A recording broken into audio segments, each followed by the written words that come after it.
EFC 96 sees the exhilarating champion Lutando Biko defending his belt against the Brazilian brawler Magno Alves. After a thrilling recent knockout victory, Popeye now faces the 125-pound king.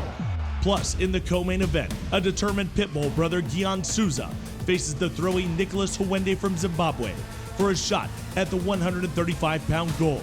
EFC 96, live from Johannesburg on Thursday, 11 August. Broadcast and ticket details at efcworldwide.com. On the 11th of August in the city of Johannesburg, two men will do battle to decide who can call themselves the 125-pound champion of Africa. A hero to many in the Eastern Cape, Lutando Biko has proven again and again that his name will go down in the history books as one of the greatest flyweights in global MMA. But determined to add his own chapter to that novel is the Brazilian brawler Magno Alves, who earned his shot at glory by claiming a comeback victory that sent shockwaves throughout the EFC.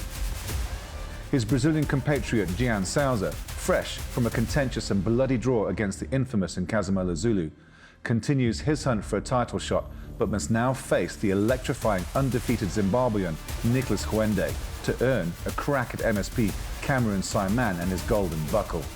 In a sea of contenders on a card that features some of the most outstanding warriors from African shores and beyond, this is the countdown to EFC 96. Proudly brought to you by World Sports Betting. So EFC 96 was an incredible fight card to put together because we went through our division's best. We went through the guys that really make fights exciting, and when you look at the flyweight and bantamweight division, they stand out of those types of divisions that really yield banging fights, great fights. Competing in the EFC for over 5 years, Kwazakele's Lutando Shorty Biko has inspired fans and fellow fighters with his action-packed performances and humble yet infectious personality. For the most part, Biko came in as someone in his early career trying to really make a stance in that division and really make his name known. And he elevated himself all the way up to title contention, became the champion, the interim champion, then got unseated and has built his way back up right to where he is now. And the momentum actually got stumbled for him when he fought Zulu. He was looking way past Zulu. He wanted to beat Zulu, get into the UFC, and take his career in that trajectory. But Zulu had other plans and stopped him right in his tracks. Now, the funny thing is, that was the fight that Biko thought, you know what, I want to have another go at that, which is all credit to how he is as an athlete and his camp and the mentality there, which is, we're not claiming that defeat. No way. We're going back in there and we want it again. So they rehandled that fight, took it on, and defeated Zulu at his own game. Knocked him out. I mean, that had never been done before. And so you saw Biko really getting in this wicket of, okay, guys, I now need to keep the momentum going, get the numbers, because that is what it's about for him. And I know we say this all the time, but it really, really is so prevalent here. This fight is completely unlevel in terms of what it means to the different guys or what's on the line. You've got Magno Alves, who has nothing to lose and everything to gain. And you have Biko, who has everything to lose if he doesn't beat Magno Alves. Everything. So I know that in talking to the camps, tension is what's going to drive the narrative of what you see in there for 25 minutes. It's going to be intense where two guys have to win. And Biko has to come out there as the victor holding his golden belt again. He has to. That's what he has to do in order to keep his legacy going. Else I feel that they kind of feel that it's going to be a complete diversion in his career. Champions are born and bred, but very few of them reflect the true culture of the band of brothers who forge a collective will to succeed when many have failed. This is particularly true of Biko and the Port Elizabeth Submission Fighting Academy, run by one of Africa's BJJ pioneers, Chris Bright. I think our gym, we are one of the most disciplined gyms like in the country, you know. Our coach is strict when it comes to training, the program, you know. Always when you come to gym, you have to have a plan, you know. You can't just go to gym, I'm going to training, you must have a plan, you know, what you must achieve, you know. So I think that's the difference between us and the other gyms. Our training, man, yeah, Chris puts us into hard trainings. They put me in a dark place, you know. So I'm friends. I have to get familiar with that kind of training. When I go to the fight, I don't get surprised when I end up in that situation, you know. I get used to it and then welcome it with open arms. We got such a good bunch of people. Our team is chilled, man. There's no ego around, no. They're very welcoming, very good bunch of people. I like it. I like Peswa and the people around. It is very important for me, our friendship with Sindile, because I learned a lot from him, and I think he's learning a lot from me as well, because I like his mentality. He's got a no give up mentality, you know, like not just in fight, like in real life, you know. I like that. That's what I bring to the fight in life in general. My first session at Chris Bright Academy, yo, man, like the warm-up felt like a whole session, you know. That's when I noticed that they mean business. Yeah, they take this very seriously, you know. That's where my mentality shifted, and I can make something out of this. He loves us as his students, players, and he takes care of us, and then not just for the fight, like he's concerned about how our life outside the training, you know. He's always asking how are we doing, how's our family doing. So he's a guy who always takes care of us and wants only the best in our future, you know. I don't see like myself as a leader, like I'm part of them. I take myself as a rookie. I'm new. I want to get like better each and every day. You have to work hard for anything that you want. After an impressive run to the title, a showdown with one of the EFC greats in Kazimierz Zulu was inevitable, and at EFC 89 the two finally squared off. But the controversial result was something nobody could have foreseen. I don't want to take that win away from him. I think I blame myself in that fight. I think I made a mistake, and then he took advantage of it, you know. I think that's what happened in that fight. Otherwise, weight-wise, I think he had an advantage going to that fight, that's for sure. I learned that even if I'm winning the round, you know, I must keep focused and not lose focus, because that's what happened in that fight. I lost focus in the mid-round. That's where he caught me. No, going to that second fight, I didn't have any pressure, you know. I knew the first fight, I won that fight until he caught me in that submission. So I knew coming to the second fight, I'm going to do the same thing to him. In the first fight, he expected me to wrestle with him. I knew that, and I knew I was going to wrestle him, and I was going to out-wrestle him. So in the second fight, I think he expected the same thing, but I had a surprise for him. I went to him as if I'm going to wrestle. His mind went to wrestling mode, and then I went up to striking mode. Then that's how I caught him. In my first fight against Zulu, it felt like something got taken away from me. I got dropped, you know? So it felt good to win that second fight. Do you want to face Zulu again one day? If he makes weight, why not? If he makes weight, but now it doesn't make sense for me in this point in my career. It doesn't make sense, you know? Just think for a second about the two fights, both against Zulu that Biko had, and the kind of back and forth nature of those two fights. You know, Biko showed a full skill set if you had to look across both of those fights. We know he can submit you, and we know he can knock you out. He has definitely cemented himself as possibly one of the greatest flyweight champions we have ever had, because he's unseated the former greatest flyweight champion we had.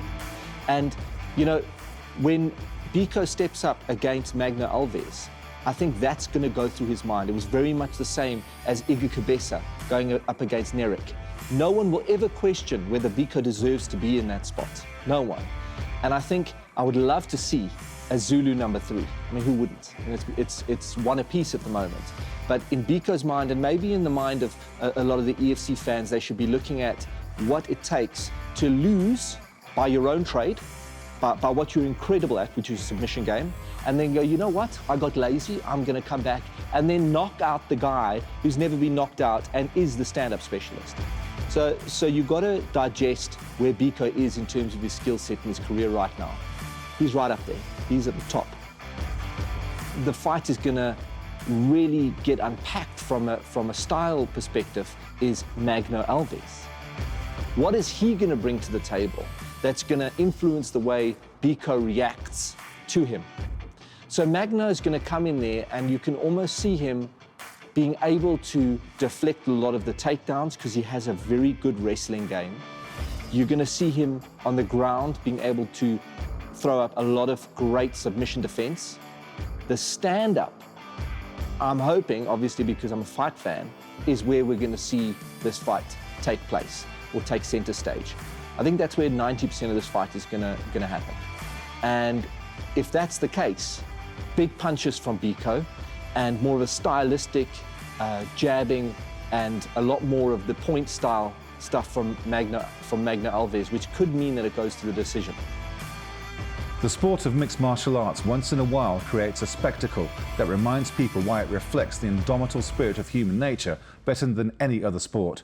And so it came to pass when underdog Magno Popeye Alves re-entered the Hexagon after a 4-year absence. It takes a lot of time to get to know these athletes, especially when there's a language barrier and a distance barrier.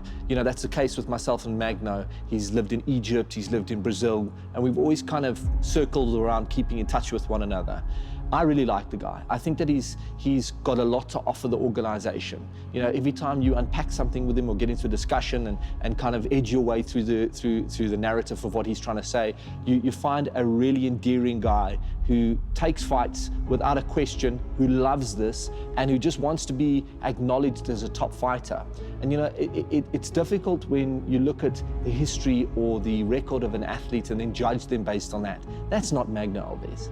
Magno Alves it might have a few L's there in his roster, but when you actually go through decision against this top athlete, decision against this split decision here, fighting all over the world, you know, he's never in a place where it's his territory.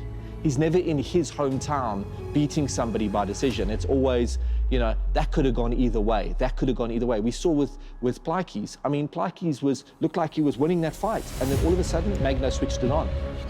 That is it speaks to the character of what Magno is. Can we just talk for a second about the fact that Magno Alves put on one of the greatest comebacks we've ever seen? I mean, he was down on the points, he was looking gassed. I didn't know whether he was going to make it out of the last round. And then all of a sudden, he just turns around and knocks out his opponent, out Plaikes, and Plaikes is carried out in a stretcher. When I looked at him after that fight, and I could see somebody that wanted to be there, that sells everybody on the idea that, can you imagine him under greater pressure, what he's going to yield with more camp, because he didn't have a big camp. Now he's at a full camp. He's acclimatized to this altitude, and he wants it. And if you take that and just understand that that is what a fighter is, it's all here. It comes from a space where that guy will never give up. In that hexagon, for 25 minutes, he is going to put everything on the line in order to beat Luthando Biko. That speaks volumes. That's why I'm so excited for this fight, is because I know we've matched Biko against somebody who's going to bring it to him. I'm confident enough that I can finish this fight where Magno Alves is stronger in the first round. And if he passes the first round with me, I'll take care of the rest.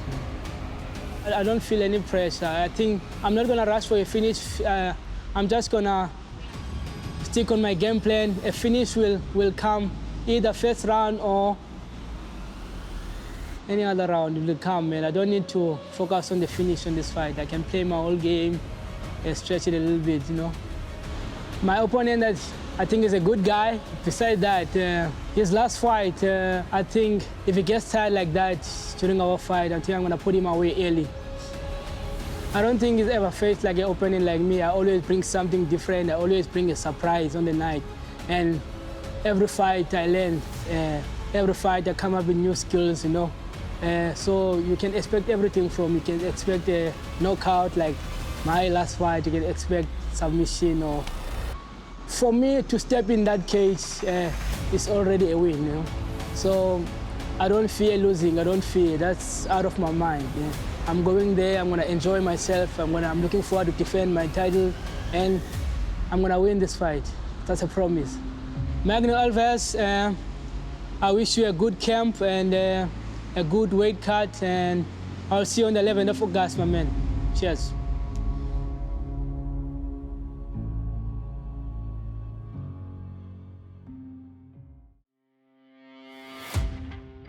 The co-main event of EFC 96 was to feature a rematch all the fans were calling for. At EFC Fight Night, Gian Patalina Souza from Rio Grande do Norte, Brazil, faced Nkazimula Zulu, where the two warriors put on a war for the ages that resulted in a contentious draw. With the EFC agreeing with the fans that a rematch was the only option, the stage was set for the ultimate decider. However, a sparring injury just a few weeks before that decider forced Zulu Boy off the card, leaving Souza without an opponent as he flew over the Atlantic Ocean, and EFC matchmaker Graham Cartmel with a very difficult day ahead.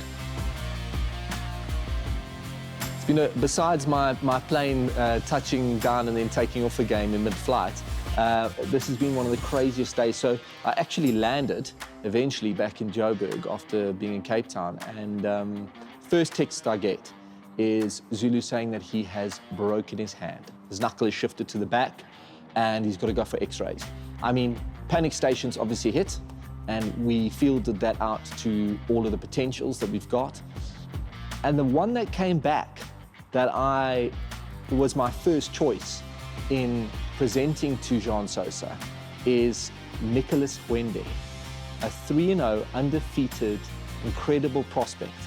Now, what makes his addition to this fight so exciting, besides the fact that in sending him a purse offer and a bout agreement, he said to me, this is all I've been waiting for. You know, this is what he wants. He wants to be there. Against a top guy like Sosa, he understands all the risks, but he also sees all the reward. He beats Sosa, and he's in line to face Cameron Simon, our current bantamweight champion. And now, think about this. You've got an incredible up-and-coming, young, hungry prospect who should be a title contender, cementing a title contendership against Cameron Simon, a young, hungry title holder champion. That for me is like a fairy tale fight. That if you could wave a magic wand and go, well, what fights do you want to see this year? That's it. That's the fight. So we've inadvertently managed to make that fight happen. Hopefully. He's got to get to Sosa first. On the other side, you've got Sosa. He wants to be the champion. He feels that he was robbed against the Zulu in the Zulu fight.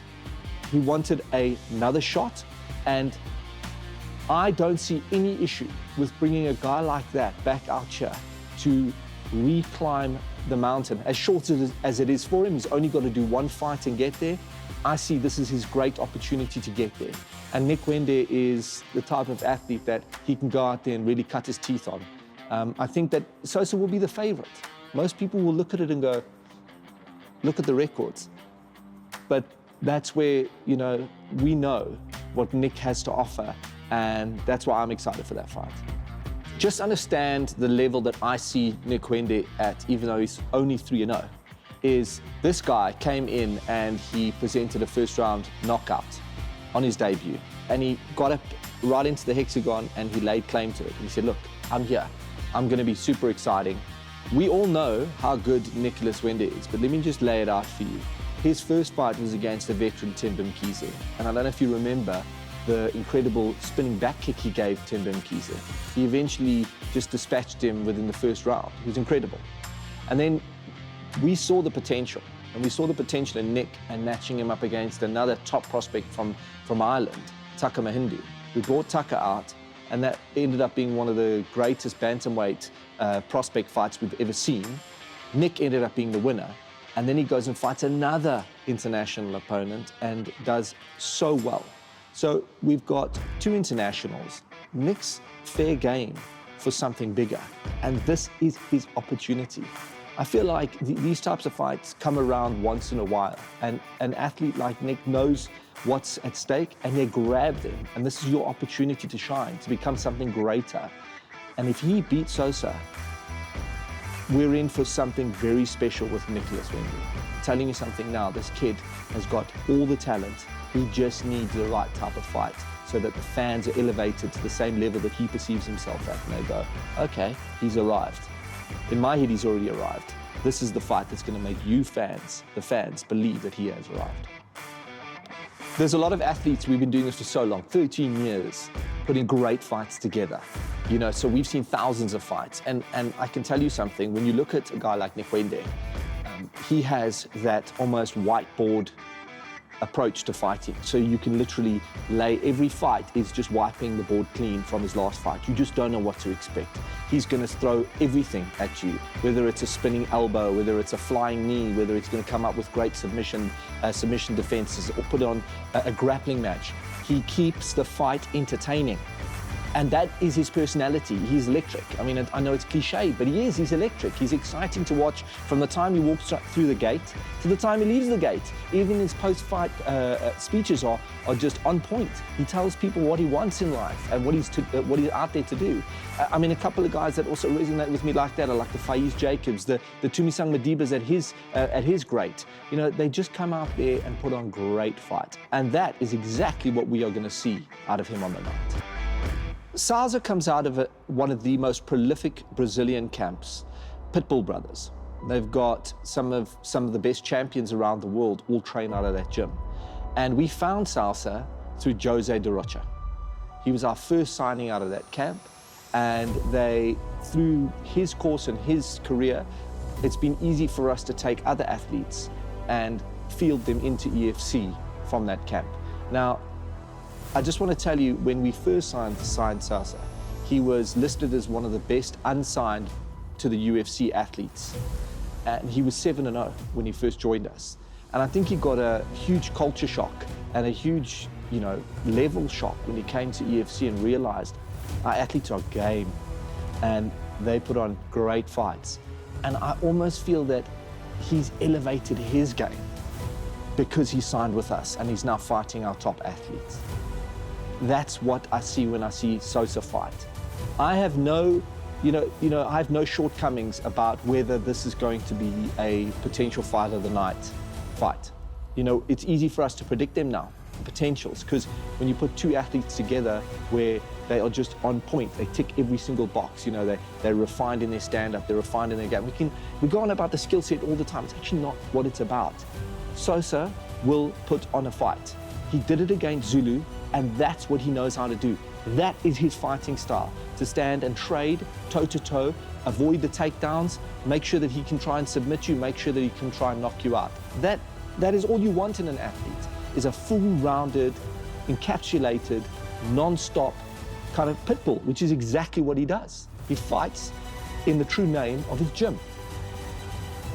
It would be important for Salsa to come into this fight, regardless of who he's facing, to go out and finish it. He's had a string of, he was 8-0 coming into the organization, and he had a lot of finishes. And he seems to have landed here and had two decisions not go his way. One was obviously the loss. He went to decision against the current flyweight champion, Biko, and then he went to a draw in which he drew against Zulu. So he's faced two of our greatest fighters within those respective divisions, and he just hasn't managed to notch it over into a W column. So I know how jacked up and excited this guy is to fight for us and beat his next opponent. There is no losing for him here. He will not accept it. He's going to come out here with a game plan to finish Nick Wende. It would have been him finishing Zulu, but he's now looking to finish Nick Wende. That is the only way he leaves this hexagon. I'm telling you something now, that is what this guy is out to do. So that just means that as fans, we're in for a hell of a fight.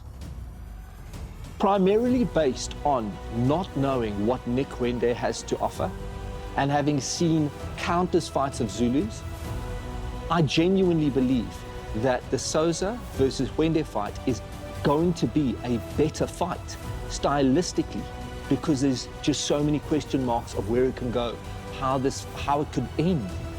You just don't know. We saw a fight with the two of the guys before. We know what to expect, but in this fight, no one knows where it's going to go, and that's why it makes it more exciting.